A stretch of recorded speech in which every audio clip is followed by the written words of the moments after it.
Diploma engineering ഫിസിക്സിൻ്റെ questions ഡിസ്കഷൻ്റെ മറ്റൊരു വീഡിയോയിലേക്ക് സ്വാഗതം. മൊഡ്യൂൾ 4-ൽ നിന്നുള്ള ക്വസ്റ്റ്യൻസ് ആണ് നമ്മൾ ഡിസ്കസ് ചെയ്യാൻ ഉദ്ദേശിക്കുന്നത്. പാർട്ട് സിയിൽ വന്നിട്ടുള്ള questions. Question number 1, explain quantum theory of light.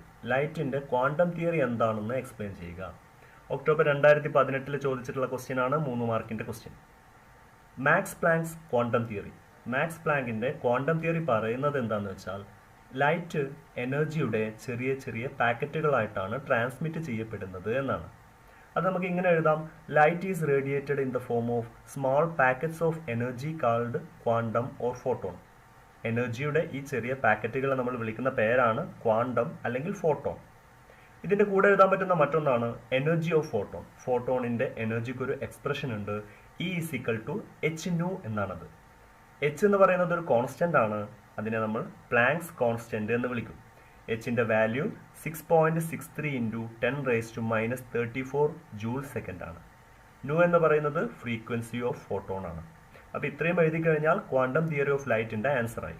ഇനി നമുക്ക് രണ്ടാമത്തെ ക്വസ്റ്റ്യനിലേക്ക് പോവാം. Question number 2, what are the advantages of gas laser over solid state lasers. Solid state ലേസറിനേക്കാൾ ഗ്യാസ് ലേസറിനുള്ള ഗുണമേന്മകൾ എന്തൊക്കെയാണ്? അത് അഡ്വാൻറ്റേജസ് ഓഫ് ഗ്യാസ് ലേസർ എന്ന് പറഞ്ഞിട്ട് നമുക്ക് നമ്പർ ഇട്ട് എഴുതാൻ പറ്റും. 1, ലെസ് കോസ്റ്റ്, ചീപ്പാണ്. 2, മോർ കോമ്പാക്റ്റ്, നല്ല ടൈറ്റ് ആയിട്ടുള്ള ഡിസൈനാണ്. 3, നോ ഇംപെർഫെക്ഷൻസ് ഇൻ ഗ്യാസ്. ഗ്യാസിൽ സോളിഡ് ലേസറിലുള്ള പോലത്തെ ഇംപെർഫെക്ഷൻസ് ഇല്ല. 4, ഇറ്റ് ഈസ് മോർ മോണോക്രോമാറ്റിക്. അതുകൊണ്ട് തന്നെ ഇത് കൂടുതൽ മോണോക്രോമാറ്റിക് ആയിട്ടുള്ള ലൈറ്റ് തരും. 5, can be operated continuously four A long time. അതായത് ഇതിനെ നമുക്ക് കുറേ സമയത്തേക്ക് കണ്ടിന്യൂസ് ആയിട്ട് വർക്ക് ചെയ്യിപ്പിക്കാൻ പറ്റും. 6, കൂളിംഗ് ഈസ് ഈസി. ഗ്യാസ് ലേസറിനെ കൂൾ ചെയ്യുന്നത് ഈസിയാണ്. ഹോട്ട് ആയിട്ടുള്ള ഗ്യാസ് അതിൽ നിന്ന് റീപ്ലേസ് ചെയ്തിട്ട് പകരം കൂൾ ഗ്യാസ് നമുക്ക് നിറച്ചാൽ മതിയാവും. ഇതാണ് രണ്ടാമത്തെ ക്വസ്റ്റ്യൻ്റെ ആൻസർ. ഇനി മൂന്നാമത്തെ ക്വസ്റ്റ്യനിലേക്ക് പോവാം. Explain the principle and condition for laser action. ഇതാണ് മൂന്നാമത്തെ ക്വസ്റ്റ്യൻ. ഇതിൻ്റെ ആൻസറായിട്ട് നമുക്ക് പ്രിൻസിപ്പിൾ ഓഫ് ലേസർ, ലേസറിൻ്റെ പ്രിൻസിപ്പിൾ എന്താണെന്ന് എഴുതാം. ഒരു ആറ്റത്തിന് 2 സ്റ്റേറ്റുകൾ നമുക്ക് പറയാം. ഒന്ന് ഗ്രൗണ്ട് സ്റ്റേറ്റ്, ഒന്ന് excited state. Atom energy absorb ചെയ്ത് കഴിഞ്ഞാൽ ആറ്റം എക്സൈറ്റഡ് സ്റ്റേറ്റിലേക്ക് മാറും. ഈ എക്സൈറ്റഡ് സ്റ്റേറ്റ് എന്ന് പറയുന്നത് ആറ്റത്തിന് സ്റ്റേബിൾ ആയിട്ടുള്ള സ്റ്റേറ്റ് അല്ല. അപ്പോൾ അവിടെ നിന്ന് ആറ്റം ഫോട്ടോണുകളെ എമിറ്റ് ചെയ്തിട്ട് ഗ്രൗണ്ട് സ്റ്റേറ്റിലേക്ക് തന്നെ തിരിച്ചു വരും. ഇത് നമുക്ക് പ്രിൻസിപ്പിൾ ഓഫ് ലേസർ ആയിട്ട് എഴുതാൻ പറ്റും. An atom in the excited state change to ground state by emitting photons. ഇനി നമുക്ക് കണ്ടീഷൻസ് ഫോർ ലേസർ ആക്ഷൻ എന്താണെന്ന് നോക്കാം. ലേസർ ആക്ഷൻ നടക്കാനുള്ള കണ്ടീഷൻസ് എന്താണെന്ന്. 1, പോപ്പുലേഷൻ ഇൻവേർഷൻ ആണ്. പോപ്പുലേഷൻ ഇൻവേർഷൻ നടന്നെങ്കിൽ മാത്രമേ ലേസർ ആക്ഷൻ നമുക്കവിടെ ഒബ്സർവ് ചെയ്യാൻ സാധിക്കുകയുള്ളൂ. പോപ്പുലേഷൻ ഇൻവേർഷൻ എന്ന് പറയുന്നത് എക്സൈറ്റഡ് ആയിട്ടുള്ള ആറ്റങ്ങളുടെ എണ്ണം കൂടുക എന്നുള്ളതാണ്. നമുക്കിങ്ങനെ എഴുതാം: it is the process of increasing the number of atoms in the excited state. Excited സ്റ്റേറ്റിലുള്ള ആറ്റങ്ങളുടെ എണ്ണം കൂട്ടുന്ന പ്രോസസ്സാണ് പോപ്പുലേഷൻ ഇൻവേർഷൻ. നാലാമത്തെ question, what is meant by population inversion. April 2019 ചോദിച്ചിട്ടുള്ള ഒരു ക്വസ്റ്റ്യൻ ആണ്, 3 മാർക്കിൻ്റെ തന്നെ ക്വസ്റ്റ്യൻ. എന്താണ് പോപ്പുലേഷൻ ഇൻവേർഷൻ എന്ന് മാത്രമേ ചോദിച്ചിട്ടുള്ളൂ. The process of increasing the number of excited atoms എന്ന് എഴുതിയാൽ മതിയാവും. എക്സൈറ്റഡ് ആറ്റങ്ങളുടെ എണ്ണം കൂട്ടുന്ന പ്രോസസ്സാണ് പോപ്പുലേഷൻ ഇൻവേർഷൻ. ഇനി അഞ്ചാമത്തെ ക്വസ്റ്റ്യനിലേക്ക് നോക്കാം. Briefly explain nuclear chain reaction. എന്താണ് ന്യൂക്ലിയർ ചെയിൻ റിയാക്ഷൻ എന്നാണ് ചോദ്യം. ചെയിൻ റിയാക്ഷൻ എന്ന് പറഞ്ഞാൽ ഒരു യുറേനിയത്തിൻ്റെ ന്യൂക്ലിയസ് ഒരു ന്യൂട്രോണിനെ അബ്സോർബ് ചെയ്ത് ന്യൂക്ലിയർ ഫിഷന് വിധേയമാവുന്ന സമയത്ത് ബാരിയവും ക്രിപ്റ്റണും 2 ഫ്രാഗ്മെൻറ്റ്സ് ആയിട്ട് സ്പ്ലിറ്റ് ചെയ്യും. അതിൻ്റെ കൂടെ 3 ന്യൂട്രോൺസ് പ്രൊഡ്യൂസ് ചെയ്യപ്പെടുകയും ചെയ്യും. ഈ 3 ന്യൂട്രോൺസ് വീണ്ടും 3 യുറേനിയം മാറ്റങ്ങളെ ഇതേപോലെ തന്നെ ന്യൂക്ലിയർ ഫിഷൻ റിയാക്ഷന് വിധേയമാക്കും. അവിടെ നിന്ന് വീണ്ടും ന്യൂട്രോൺസ് പ്രൊഡ്യൂസ് ചെയ്യപ്പെടും.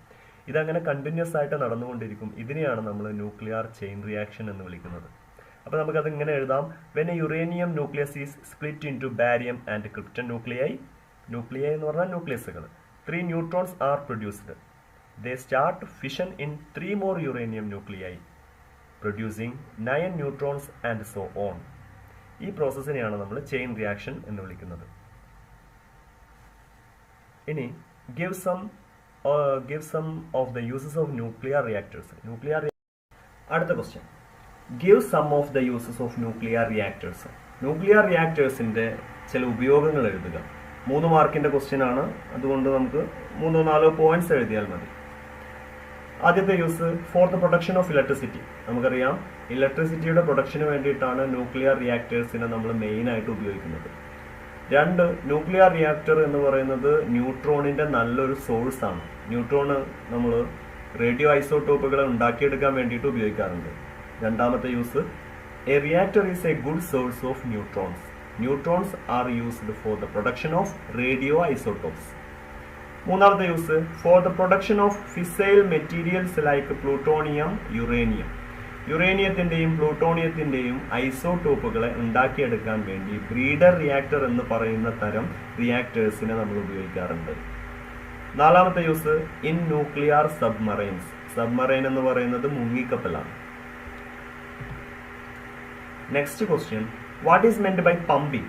How this is achieved in solid and gas lasers. എന്താണ് പമ്പിങ്? എങ്ങനെയാണ് സോളിഡ് ലേസറിലും ഗ്യാസ് ലേസറിലും നമ്മൾ പമ്പിങ് സാധിച്ചെടുക്കുന്നത് എന്നാണ് ചോദ്യം. പമ്പിങ് എന്താണെന്ന് അറിയണം എന്നെങ്കിൽ നമ്മൾ ആദ്യം പോപ്പുലേഷൻ ഇൻവേർഷൻ എന്താണെന്ന് മനസ്സിലാക്കണം. പോപ്പുലേഷൻ ഇൻവേർഷൻ എന്ന് പറയുന്നത് എക്സൈറ്റഡ് ആറ്റങ്ങളുടെ എണ്ണം കൂട്ടുന്ന പ്രോസസ്സ്. ഈ പ്രോസസ്സിലേക്ക് എത്തിക്കുന്ന പരിപാടിയാണ് പമ്പിങ്. അപ്പോൾ നമുക്ക് ഇങ്ങനെ എഴുതാം, the process leading to population inversion is called pumping. പമ്പിങ്ങിന് കുറേ മെത്തേഡ്സ് ഉണ്ട്. സോളിഡ് ലേസറിലാണെങ്കിൽ ഒപ്റ്റിക്കൽ പമ്പിങ് എന്ന് പറയുന്ന മെത്തേഡാണ്. ഹൈ ഇൻറ്റൻസിറ്റി ലൈറ്റ് ഉപയോഗിച്ചിട്ടുള്ള പമ്പിങ് ആണ്. അതിനുവേണ്ടി മെർക്കുറി ആർക്ക്, നിയോൺ ലാമ്പ്, ഫ്ലാഷ് ട്യൂബ് തുടങ്ങിയവ ഉപയോഗിക്കാവുന്നതാണ്. ഇനി ഗ്യാസ് ലേസർ ആണെങ്കിൽ അവിടെ ആറ്റം ആറ്റം കൊളിഷൻ എന്ന് പറയുന്ന തരം പമ്പിംഗ് ആണ് നമ്മൾ ഉപയോഗിക്കുന്നത്. അടുത്ത question, explain clearly the concepts of photon, photo electric work function and threshold wave length. എന്താണ് ഫോട്ടോൺ? 3 ടേംസിന് എക്സ്പ്ലെയിൻ ചെയ്യാനാണ്. എന്താണ് ഫോട്ടോൺ? ഫോട്ടോൺ എന്താണെന്ന് അറിയണം എങ്കിൽ നമ്മൾ ആദ്യം ക്വാണ്ടം തിയറിയിലേക്ക് പോകണം. ക്വാണ്ടം തിയറി എന്ന് പറയുന്നത് ലൈറ്റ് എനർജിയുടെ ചെറിയ പാക്കറ്റുകളായിട്ടാണ് റേഡിയേറ്റ് ചെയ്യപ്പെടുന്നത് എന്നാണ്. അപ്പോൾ ലൈറ്റ് എനർജിയുടെ ഈ ചെറിയ പാക്കറ്റുകളെ നമ്മൾ വിളിക്കുന്ന പേരാണ് ക്വാണ്ടം അല്ലെങ്കിൽ photon. Light is radiated in the form of small packets of energy called quantum or photon. രണ്ടാമത്തെ term photo electric work function ആണ്. വരുന്ന ലൈറ്റിന് ആറ്റത്തിൽ നിന്ന് ഇലക്ട്രോണിനെ ഇളക്കിയെടുക്കാൻ കുറച്ച് എനർജി ആവശ്യമായിട്ടുണ്ട്. ഈ എനർജിനെയാണ് നമ്മൾ ഫോട്ടോ ഇലക്ട്രിക് വർക്ക് ഫംഗ്ഷൻ എന്ന് വിളിക്കുന്നത്. സൈ എന്നാണ് നമ്മൾ അതിന് സിമ്പൽ ഇടുന്നത്. The part of the energy used to free the electron from an atom. മൂന്നാമത്തെ ടേം ത്രെഷ്ഹോൾഡ് വേവ് ലെങ്ത് ആണ്. λ0 എന്ന് പറയുന്ന സിമ്പൽ ഉപയോഗിക്കും. വരുന്ന ലൈറ്റിന് ഒരു മിനിമം ഫ്രീക്വൻസി ആവശ്യമാണ് ഫോട്ടോ ഇലക്ട്രിക് എഫക്റ്റ് സ്റ്റാർട്ട് ചെയ്യണം എന്നുണ്ടെങ്കിൽ.